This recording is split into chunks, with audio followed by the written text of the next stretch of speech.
Баланың жасөспірім кездегі өз денесімен қарым-қатынасы өте өзекті мәселе болып табылады. Себебі өтпелі кезеңде бала өзінің өне бойында болып жатқан өзгерістерді қадағалай алмайды.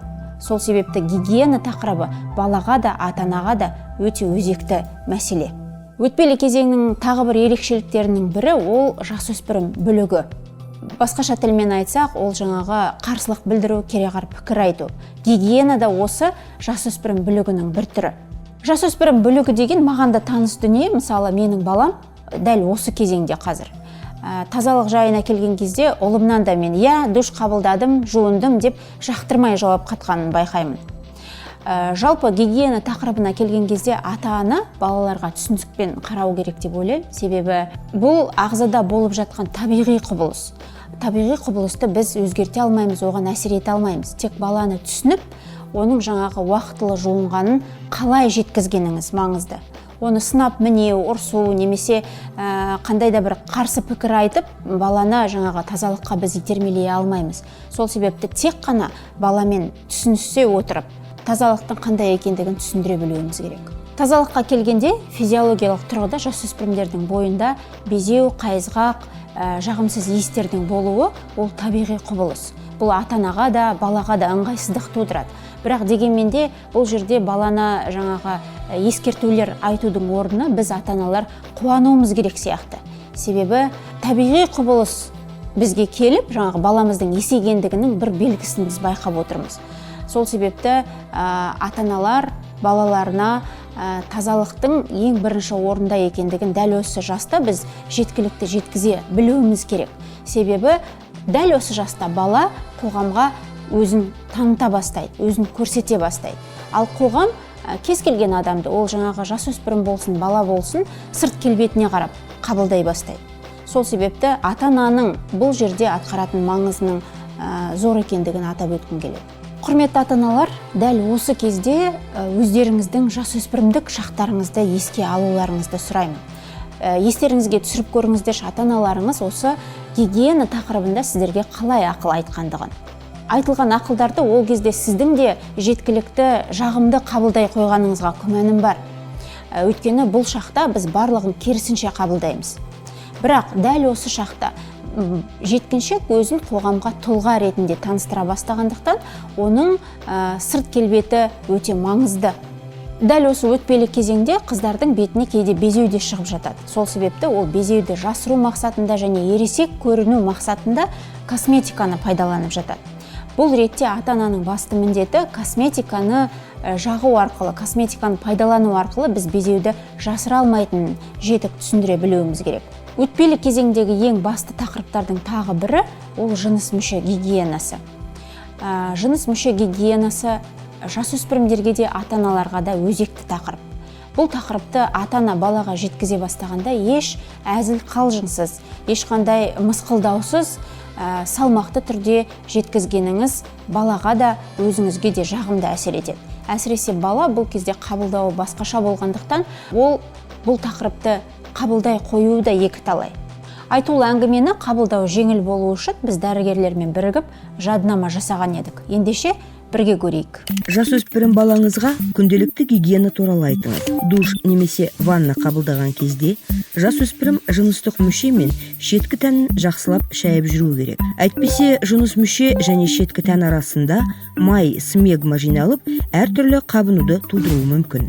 Жасөспірімге жыныстық жетілу кезеңінде еріксіз эякуляция болатын, күндіз, көбінесе түнгі ұйқы кезінде болып тұратын ескерту қажет. Полюциядан кейін жыныс мүшелерін сабынды жылы сумен жуу керек. Сондай-ақ жасөспірімге күн сайын душ қабылдауға, іш киімді күнделікті ауыстыруға, таңертең және кешке бетін жууға дағдыландыру қажет. Бетін тазартатын құрал таңдауға көмектесіңіз.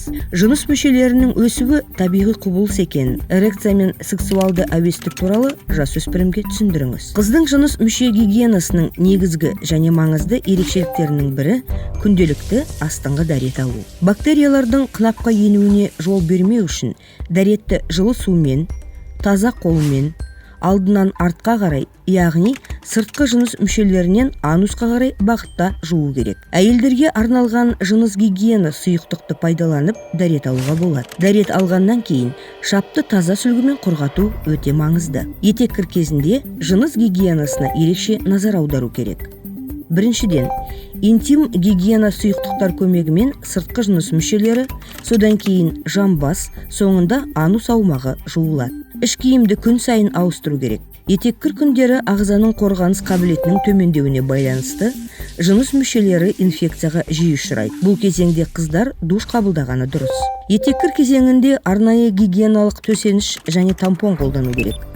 Төсеніштерді күніне кем дегенде 4-5 рет ауыстыру қажет.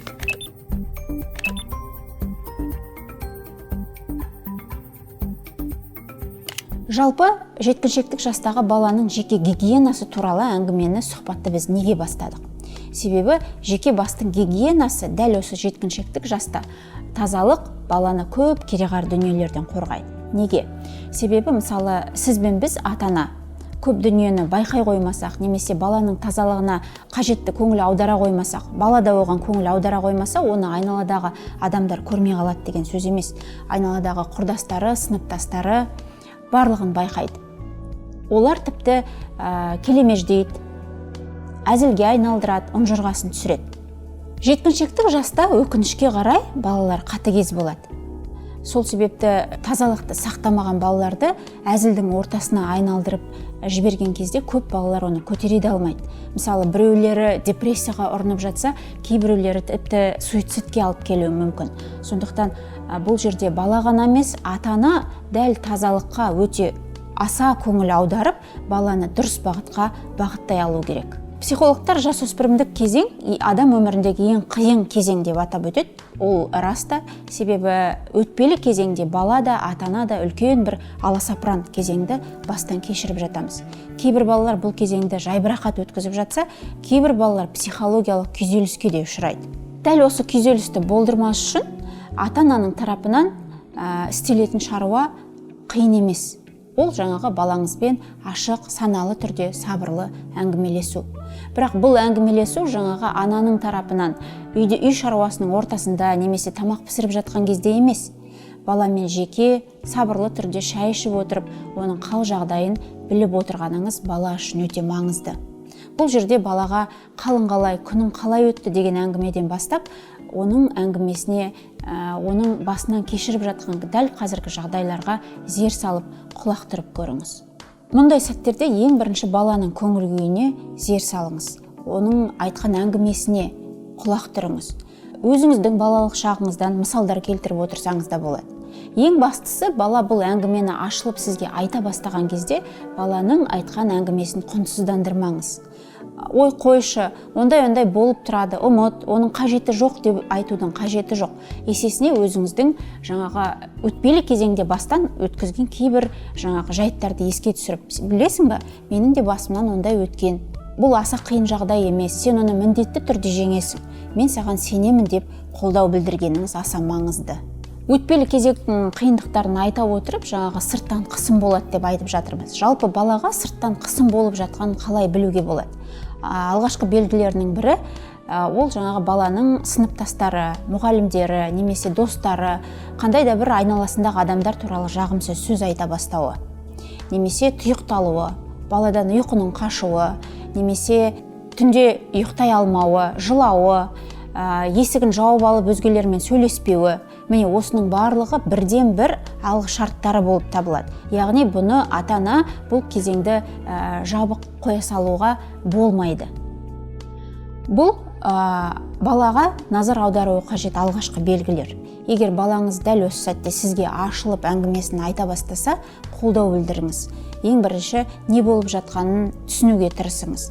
Я балам, мен сені түсінем, бұндай жағдайлар болып отырады деген сияқты қолдау білдіріп көріңіз. Егер мәселе шешілмей жататындай жағдай болып жатса, онда мұғаліммен сөйлесіп көріңіз, сыныбына барып көріңіз. Ал егер жаңа қысым жасап жатқан сыныптасы болса, басқа бала болса, сол баланың әке-шешесімен де сөйлесіп көріңіз. Бұл жердегі баса айта кететін нәрсе, ол мәселені бейбіт жолмен шешу. Барынша ата-ана тарапынан сабырлық сақтау. Айтылған дүниенің барлығы нәтиже әкелмесе, онда мәселені кейде түбегейлі шешуге де болатын дүниелер болады. Ол жаңағы мектеп орнын, оқу орнын ауыстыру деген сияқты. Бастысы, балаңызға әрдайым қолдау білдіріп, балам, мәселені бірге шешеміз деп, өзіңіздің ата-ананың, яғни баламен бірге екендігін білдіріп отырыңыздар. Құрметті ата-аналар, жалпы қазіргі сіз бен біздің баламыз, олар өзгеше балалар. Оларды әлі ешкім танып білген жоқ. Оны сіз бен біз әрбір жаңағы осындай басынан өтіп жатқан мәселелерді саралай отырып бірге танайық. Осылайша сізде, бізде, мен де балаларымызбен жаңаша қарым-қатынас жасауды үйренеміз. Жаңаша білеміз барлығын, бірге зерттейміз, отбасылық құндылықтарды арттырамыз. Көп нәрсе өзімізге байланысты.